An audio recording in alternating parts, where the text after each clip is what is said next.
Então, o que Jesus está falando aqui, ele está dizendo que 2 testemunhas têm que ser formadas para chegar ao tempo do fim. Porque este evangelho, tudo que ele falou antes, relacionado com o abominável da desolação, né? E este evangelho será pregado no mundo inteiro em testemunho para as nações, e então virá o fim. Quando se formarem as 2 testemunhas, serem revestidas de poder, começarem a profetizar, o que acontece? Tempo do fim, como diz o profeta Daniel no capítulo 8. E aí Jesus vai falar do abominável da desolação, que em Apocalipse vai ser a besta final. Lembra que a besta se levanta do abismo e faz guerra contra os santos? São as 2 testemunhas. Aí Jesus direciona a gente para o capítulo 8 do profeta Daniel. Por quê? Porque no capítulo 8, é claro que eu vou explicar isso com mais detalhes em outro vídeo. No capítulo 8 você vai ver um carneiro e um bode. Deus ele que apresenta esses animais brigando um com o outro. Aí de repente o bode ganha do carneiro. O bode quebra um chifre grande que ele tinha, que no contexto histórico é Alexandre o Grande. Ele quebra quando chega no auge do seu poder e se levanta 4 chifres no lugar. Porque aí é o reino dividido, né? E de um desses 4 chifres se levanta um chifre pequeno. Esse chifre pequeno, ele se engrandece até as estrelas de Deus, joga elas por terra, pisa nelas, e ele profana o santuário de Deus. E aí acontece, ele profana por um tempo determinado. 2.300 tardes e manhãs. E aí vem o tempo da purificação do templo. Olha, a purificação do templo, Deus aí só através desses 2 animais e da palavra purificação do templo e da palavra tempo do fim, em Daniel 8, aí Deus já está profetizando o final da história. Por quê?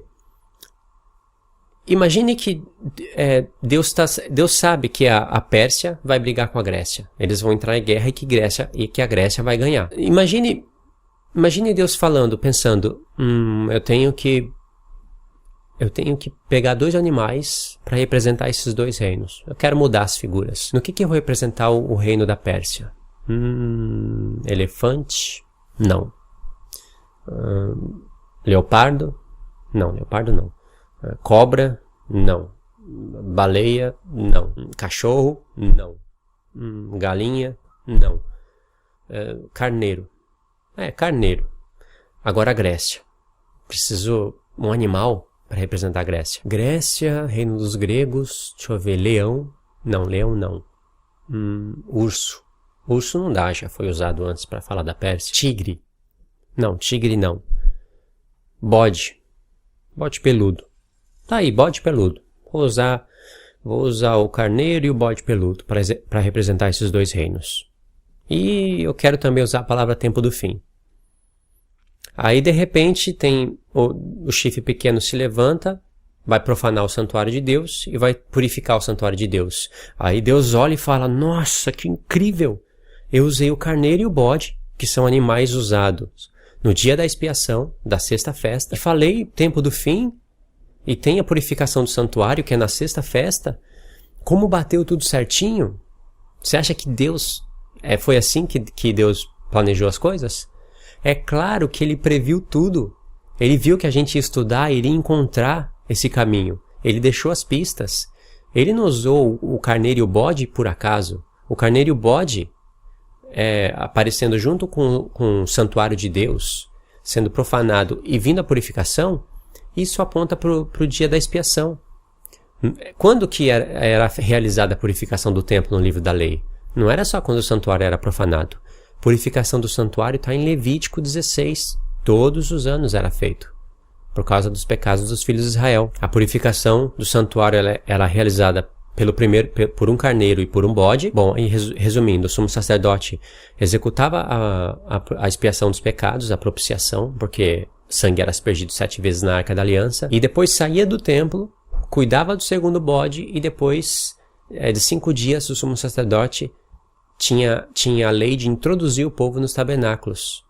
Aí, ó, tempo do fim profetizado. E isso apareceu em Daniel 8. Esse é um dos motivos pelo qual Jesus, ao falar da grande tribulação e da sua vinda, que é o sumo sacerdote, o nosso sumo sacerdote, saindo do templo, ele aponta para o capítulo 8. Porque ele que montou as peças no capítulo 8. E não é só isso. Não é só isso. Eu vou explicar só isso para o vídeo não ficar enorme.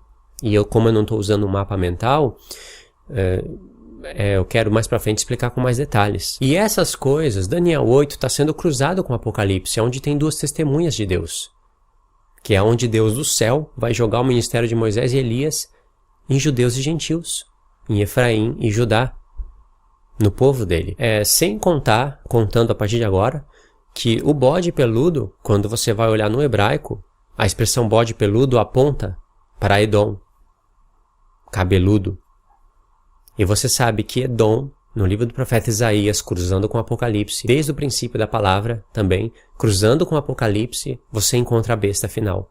A besta final está relacionada com Edom. Eu já tenho vídeos falando disso. Então, no contexto histórico, o bode peludo apenas fala do reino da Grécia. Mas no contexto profético e final, o bode peludo toma sentido.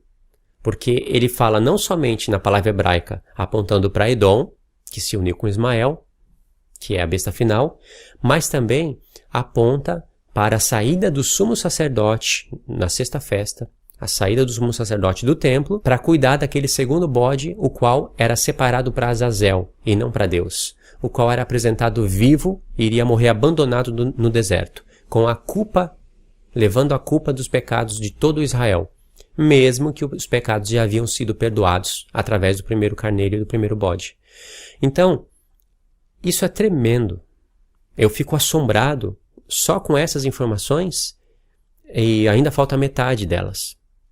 Porque, como eu disse, esse é apenas um dos motivos pelos quais Jesus, ao falar da grande tribulação e da vinda dele, aponta para Daniel 8. Então, sem conhecer as festas de Deus corretamente, sem conhecer as duas casas de Israel, o capítulo 8 do profeta Daniel é bloqueado. Algumas pessoas vão conseguir enxergar algumas coisas, mas não é o que está na mente de Jesus quando ele fala: e este evangelho do reino será pregado em todo o mundo para testemunho. Porque as duas testemunhas de Deus têm que entender tudo isso. Por acaso o mundo hoje conhece isso? Ou será que eu estou inventando tudo isso? O mundo inteiro não tem que conhecer corretamente quem que é a besta para começar a profetizar? Agora, se a pessoa interpreta que as duas testemunhas são dois homens que vão vir, um vai soltar fogo pela boca, o outro vai fechar o céu para não chover durante 3 anos e meio, e isso não tem nada a ver com o povo de Deus? E se as pessoas não conhecem os tempos profetizados pelas festas, ou conhece, mas não está conhecendo corretamente, como que vai vir o tempo do fim? Este é o sinal que Jesus dá. As duas testemunhas, elas devem estar prontas para começar a profetizar. E as duas testemunhas de Deus não estão prontas. Elas não vão estar prontas na quarta lua de sangue. Você pode estudar profundamente as 4 luas de sangue, bater com as festas de Deus. Você pode fazer tudo isso. E Jesus não vai vir. Vai ter apenas uma grande decepção. Tem pessoas marcando data através de lua de sangue. Não entendeu o que Deus está falando com as luas de sangue. Através das 4 luas de sangue, Deus está acordando algumas pessoas e outras está deixando elas dormir. Por quê? É um sinal de Deus. Se a pessoa estuda a palavra de Deus, ela acorda. Se a pessoa não estuda, ela vai dormir, marcando data para a vinda de Cristo. Então, basicamente, é isso que Jesus está falando em Mateus 24. Como se interpreta as 70 semanas e o que ele pensa sobre as 70 semanas e sobre as 2.300 tardes e manhãs. Porque você está vendo que ele está profetizando guerra, fome, nação contra nação, reino contra reino. E isso não é justiça eterna? Não tem nada a ver com justiça eterna isso. Algumas pessoas fazem uma coleta daqueles versos. Já fomos justificados em Cristo, ele é o fim dos pecados, né? Por exemplo, o apóstolo Paulo fala que o pecado foi abolido. Mas isso é em Cristo, não é na gente. Porque para 70 semanas elas estarem confirmadas, 7 maravilhas elas devem estar concluídas no final das 70 semanas. Número 1 é cessada a transgressão. Número 2, fim dos pecados. Número 3, expiação da iniquidade. Número 4, justiça eterna. Número 5, selar a visão. Número 6, selar a profecia. E número 7, ungir o santo dos santos. Sobre essas coisas tem muitas coisas para se falar. Eu já venho falando em alguns vídeos passados, mas tem mais ainda. Aí baseado, por exemplo, no ponto da justiça eterna ou expiação da iniquidade, é fim dos pecados, as pessoas catam até aquele verso do apóstolo Paulo que fala que Cristo aboliu o pecado e a morte, para dizer que se cumpriu as 70 semanas. Não tem nada a ver uma coisa com a outra. Nada a ver, porque em Cristo, nele aconteceu o fim dos pecados. Ele tem a primazia em todas as coisas, como está escrito em Colossenses 1. Nele se cumpriu tudo primeiro, mas o tempo da igreja é outro. Tanto é que ele ressuscitou primeiro e penetrou os céus primeiro, para que depois a gente fosse seguir os passos dele. Como o escritor de Hebreus fala em Hebreus, fala que ele, como precursor, passou pelo véu. Depois é a gente. Então, Cristo é a nossa justiça? É. Ele é o nosso fim dos pecados? É, mas ainda nós pecamos. Se nós, que temos o Espírito Santo, ainda pecamos e temos que confessar os nossos pecados para o sumo sacerdote que está no céu, quanto mais o mundo, como que vai ter justiça eterna? A pessoa ela tem que estar com uma ideia, com uma doutrina de homem muito arraigada na mente, para ela olhar para aquele ponto das 70 semanas, justiça eterna, e dizer que já se cumpriu isso. Então eu espero que vocês assistam os vídeos relacionados a esse, que vocês deem like no vídeo, compartilhem o vídeo nas redes sociais, porque isso ajuda muito. Muitas pessoas têm chegado até mim através de compartilhamento de outros irmãos.